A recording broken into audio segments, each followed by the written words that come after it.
Hi, my name is Debbie Leacoff, and I am the mom of a 35-year-old son who is deaf. Mark was diagnosed when he was 18 months old because back when he was diagnosed, there was no newborn hearing screening.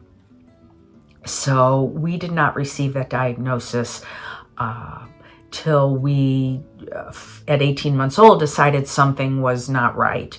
And at that point, we were very surprised, overwhelmed, sad, and all the emotions I would assume you as a parent are going through at this point. We had to figure out many things.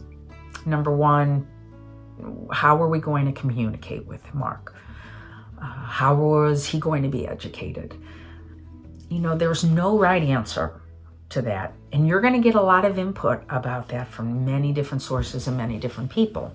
But I think the thing to remember is that there is no right answer. It's what's right for your family, for your child, and you have to go with what you think is right. We chose to try the oral method first, and then he learned sign language later on. He was implanted with a cochlear implant at around 3 years old. And that's what worked for us. That's what was right.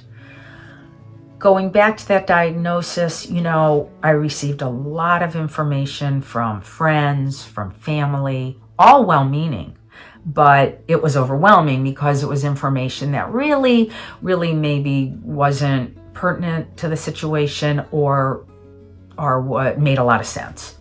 So you just have to trust your instincts and go with what you learn and follow through with that with your child. You're your child's first teacher. And so it's really important to remember that don't stop talking once you get that diagnosis. The urge is to, well, he can't hear or she can't hear, I'm not going to talk. But it's really important, especially when they get that hearing aid, because like newborns, they need all the sound and stimulus to go into their hearing aid. Today, Mark is married with a baby daughter, and he is a neurologist. He is finishing up a fellowship, and he will be starting with a wonderful practice soon, and it's very exciting.